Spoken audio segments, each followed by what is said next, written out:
Dans la nuit tragique du 6 octobre 1996, des rebelles ont attaqué notre hôpital à Lemera, en République démocratique du Congo.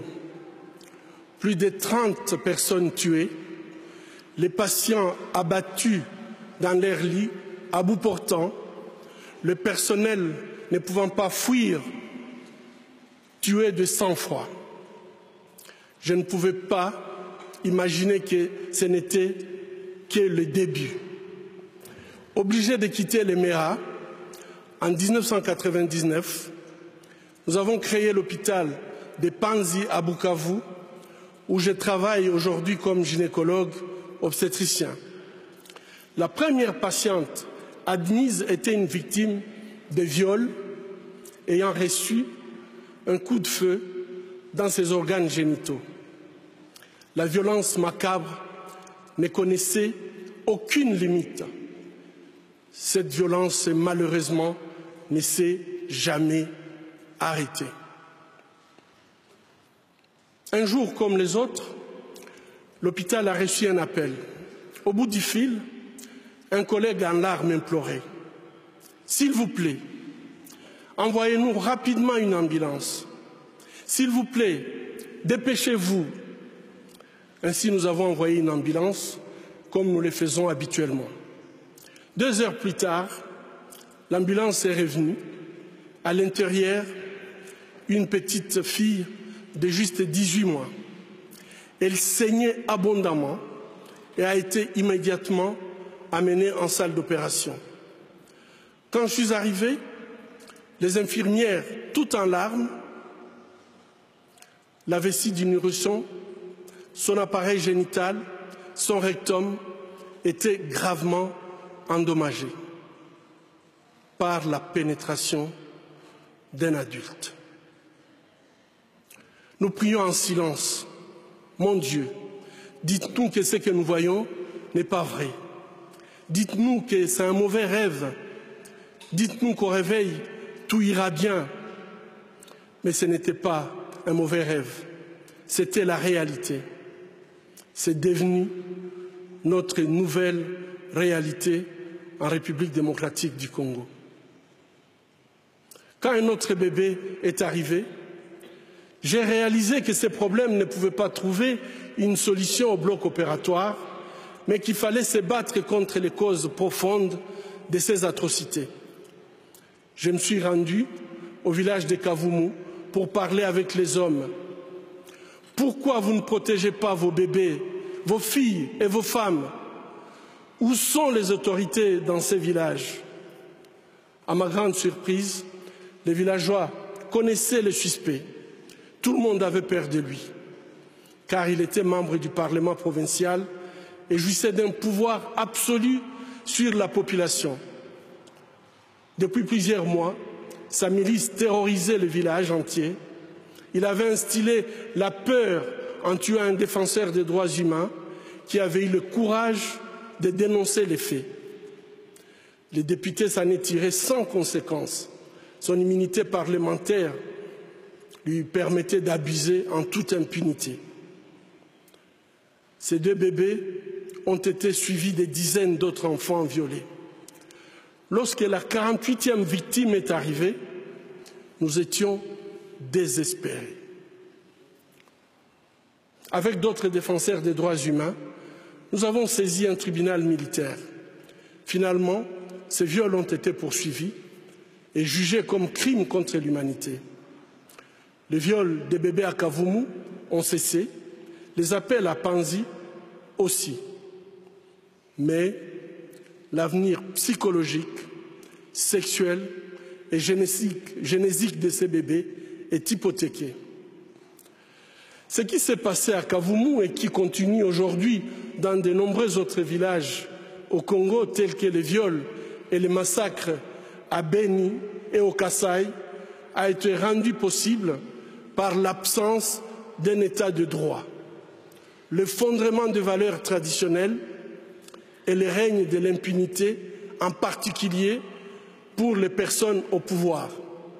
Le viol, le massacre, la torture, l'insécurité diffuse, le manque d'éducation crée une spirale de violence sans précédent. Le bilan humain de ces chaos pervers et organisés a été des centaines de milliers de femmes violées, plus de 4 millions de personnes déplacées à l'intérieur du pays et la perte de 6 millions de vies humaines.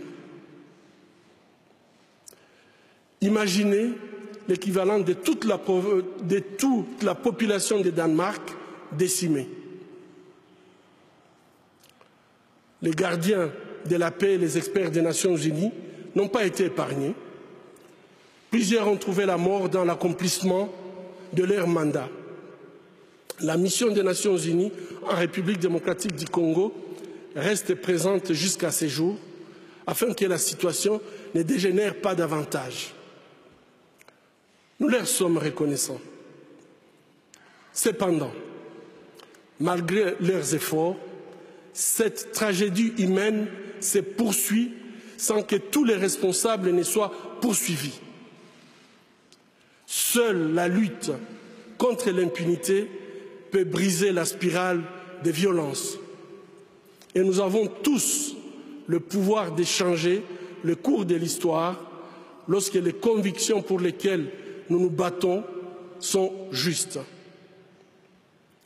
Vos Majestés, Vos Altesses royales, Excellences, distingués membres du Comité Nobel, chère Madame Nadia Mourad, Mesdames et Messieurs, amis de la paix, c'est au nom du peuple congolais que j'accepte le prix Nobel de la paix. C'est à toutes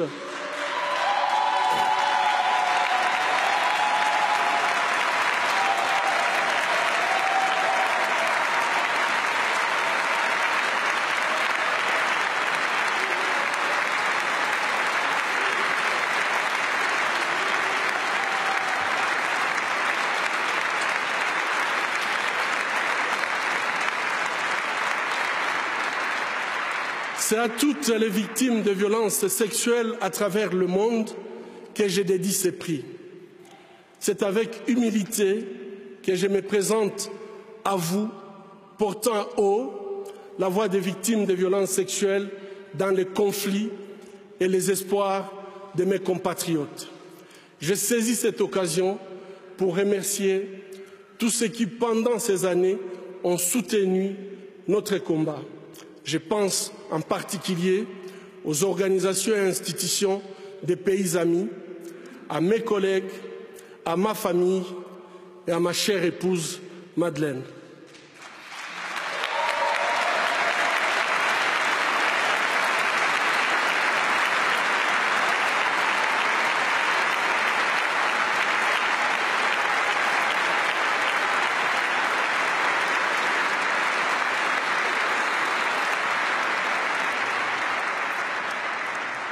Je m'appelle Denis Mukwege. Je viens d'un pays le plus riche de la planète. Pourtant, le peuple de mon pays est parmi les plus pauvres du monde. La réalité troublante est que l'abondance de nos ressources naturelles, or, coltan, cobalt et d'autres minéraux stratégiques, alimente la guerre, source de la violence extrême et de la pauvreté abjecte en République démocratique du Congo. Nous aimons tous les belles voitures, les bijoux, les gadgets. J'ai moi-même un smartphone. Ces objets contiennent des minéraux qu'on trouve chez nous, souvent extraits dans des conditions inhumaines par des enfants jeunes qui sont victimes d'intimidation et de violences sexuelles. En conduisant votre voiture électrique, en utilisant votre smartphone, en admirant vos bijoux, réfléchissez un instant au coût humain de la fabrication de ces objets. En tant que consommateur, le moins que l'on puisse faire,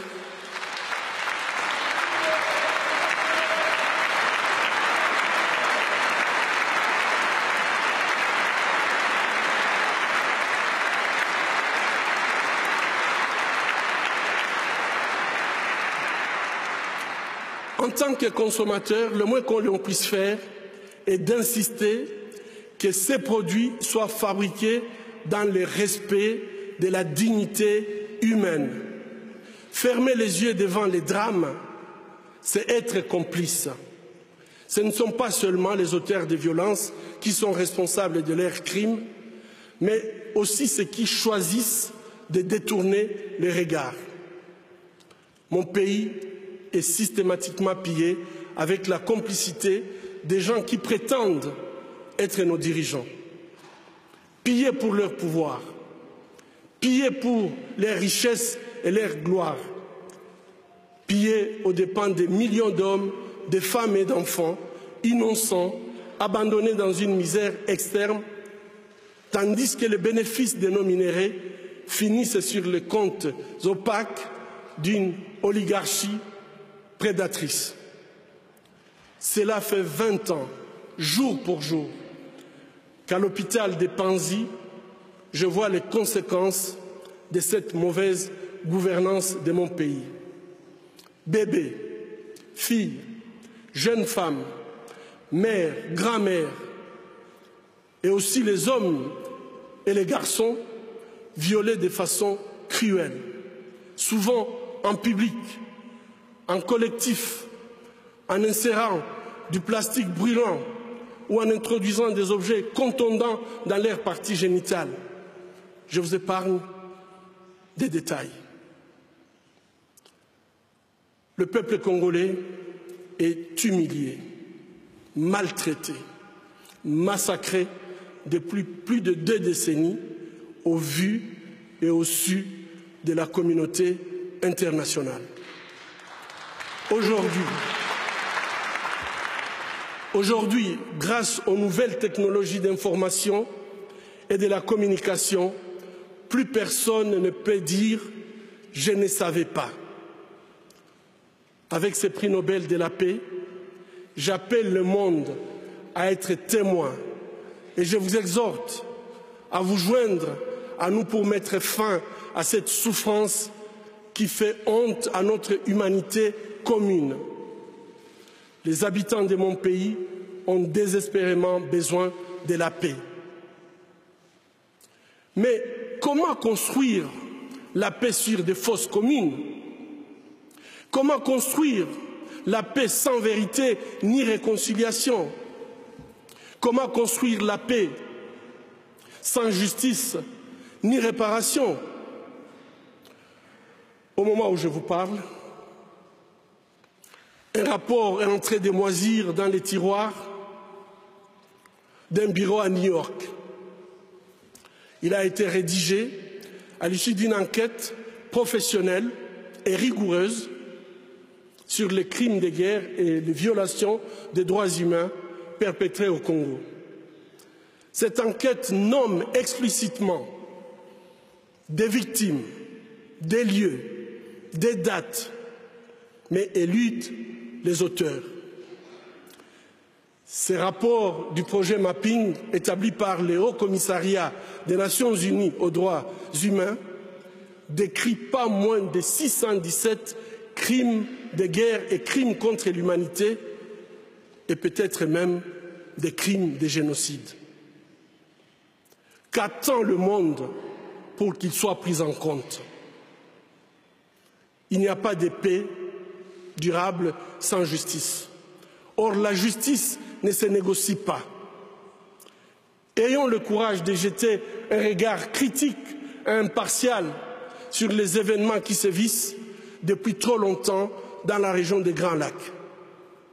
Ayons le courage de révéler le nom des auteurs des crimes contre l'humanité pour tout simplement éviter qu'ils continuent d'endeuiller cette région martyre. Ayons le courage de reconnaître nos erreurs du passé. Ayons le courage de dire la vérité et effectuer le travail de mémoire. Chers compatriotes congolais, ayons le courage de prendre notre destin en main. Construisons la paix.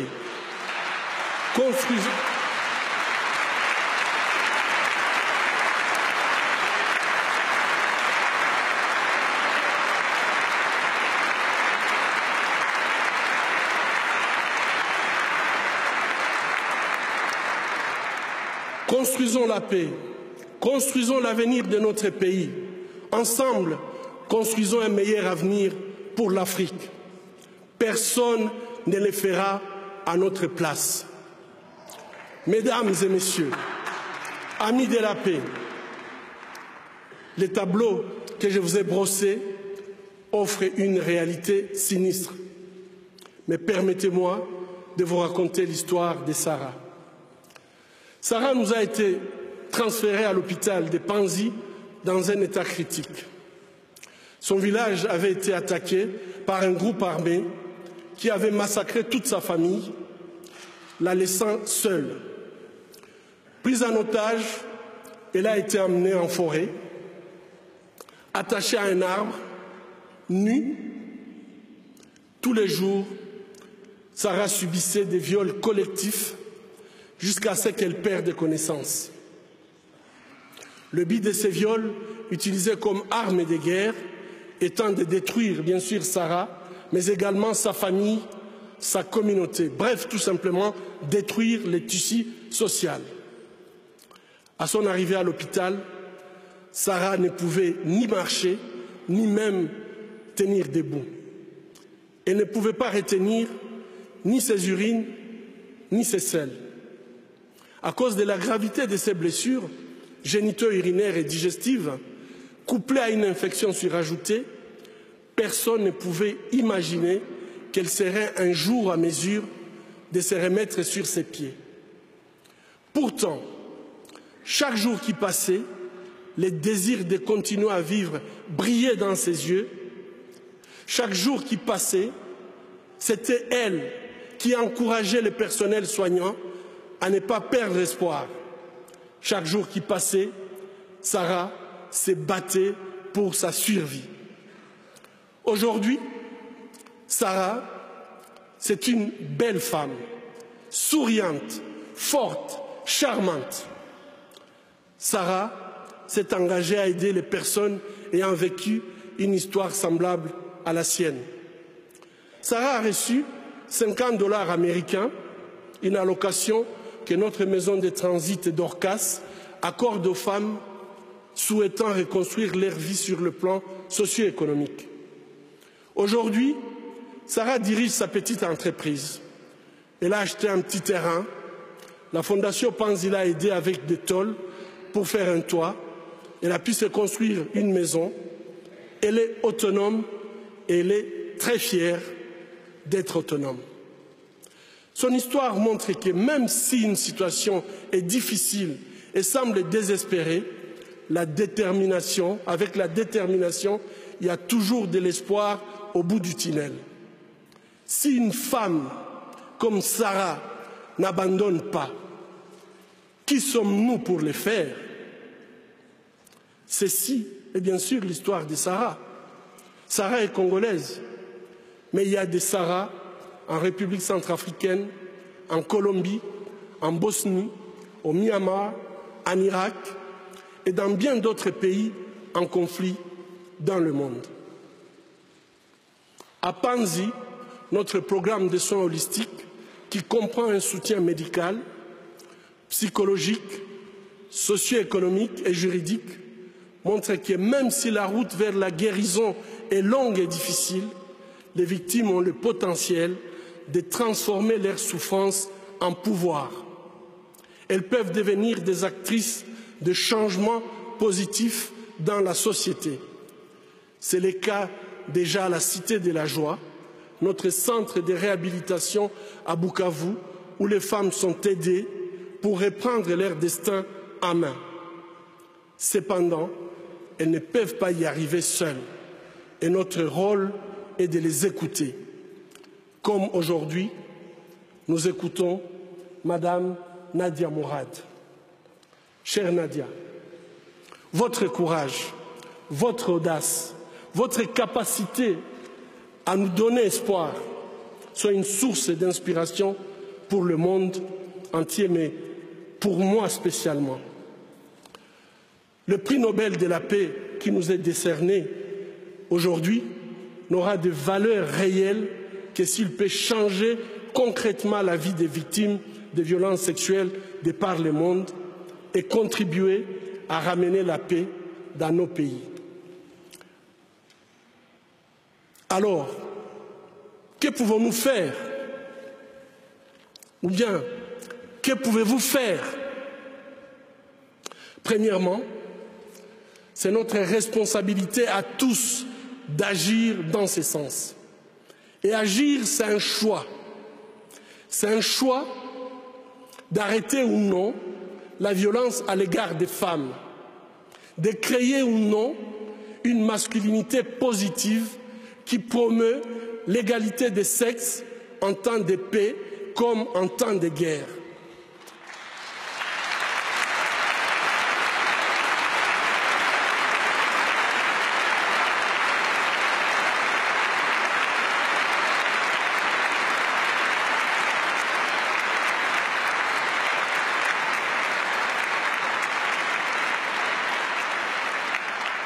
Agir, c'est un choix de soutenir ou non une femme, de la protéger ou non, de défendre ou non ses droits, de se battre ou non à ses côtés dans les pays ravagés par les conflits.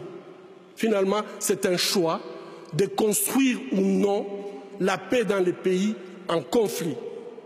Agir, c'est tout simplement refuser l'indifférence. S'il faut faire la guerre, c'est la guerre contre l'indifférence qui ronge nos sociétés aujourd'hui. Deuxièmement, nous sommes tous redevables vis-à-vis de ces femmes et de leurs proches, et nous devons tous nous approprier ces combats, y compris les États qui doivent cesser d'accueillir les dirigeants qui ont toléré, ou pire, utilisé la violence sexuelle pour accéder au pouvoir. Les États doivent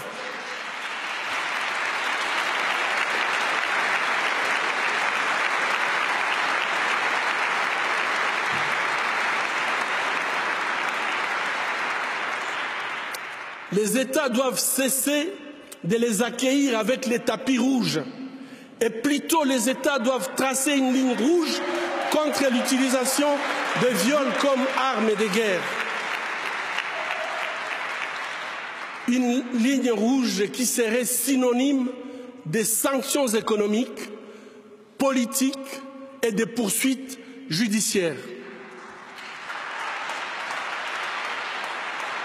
Poser un acte juste n'est pas difficile.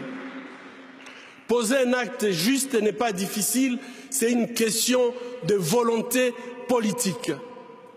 Troisièmement, nous devons reconnaître les souffrances des survivantes de toutes les violences faites aux femmes dans les conflits armés et les soutenir de façon holistique dans leur processus de guérison. Ici, j'insiste sur les réparations. C'est ces mesures qui leur donnent compensation et satisfaction et leur permettent de commencer une nouvelle vie. Ça, c'est un droit humain. J'appelle les États à soutenir l'initiative de la création d'un fonds mondial de réparation pour les victimes de violences sexuelles dans les conflits armés.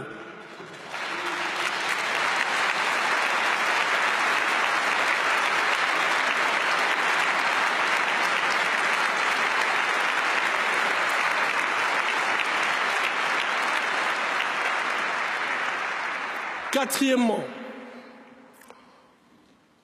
au nom de toutes les veuves, de tous les veufs, des orphelins des massacres commis en République démocratique du Congo et de tous les Congolais épris de paix, j'appelle la communauté internationale à enfin considérer les rapports du projet Mapping et ses recommandations.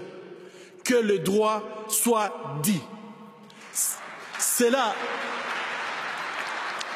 permettrait au peuple congolais d'enfin pleurer ses morts, faire son deuil, pardonner ses bourreaux, dépasser sa souffrance et se projeter sereinement dans le futur. Finalement, après 20 ans d'effusion de sang, de viols et de déplacements massifs des populations, le peuple congolais attend désespérément l'application de la responsabilité de protéger les populations civiles lorsque leur gouvernement ne peut pas ou ne veut pas le faire. Le peuple attend d'explorer les chemins d'une paix durable. Cette paix passe par les principes d'élections libres, transparentes, crédibles et apaisées.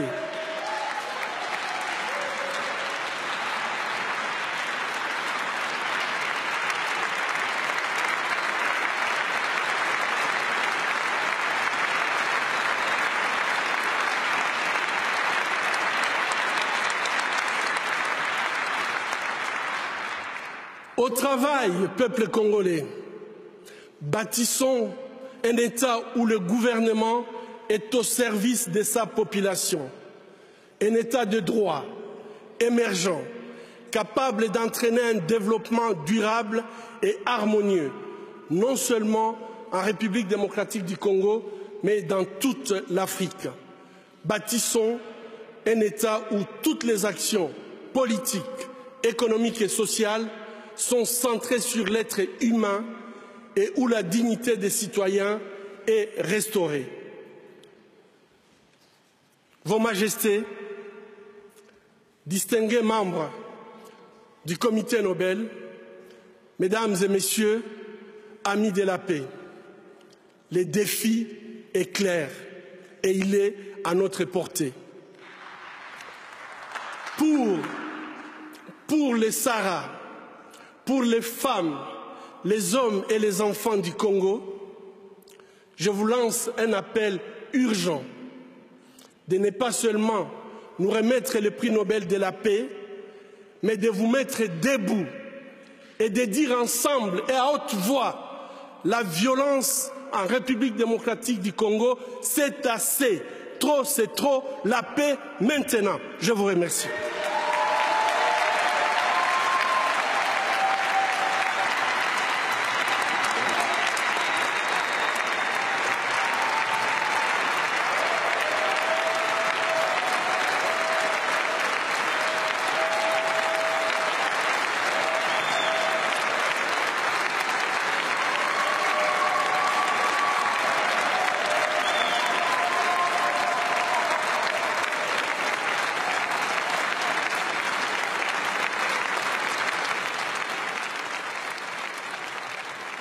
Voilà, incroyable discours du docteur Mukwege qui vient de recevoir son prix Nobel de la paix avec Nadia Mourad, que l'on a également entendu auparavant. Le docteur Mukwege, je vous rappelle, qui est gynécologue en RDC. Il a soigné par milliers des victimes de violences sexuelles.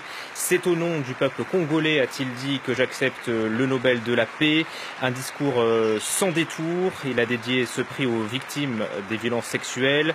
Il a dénoncé une absence d'un état de droit en RDC, le règne de l'impunité pour les personnes au pouvoir.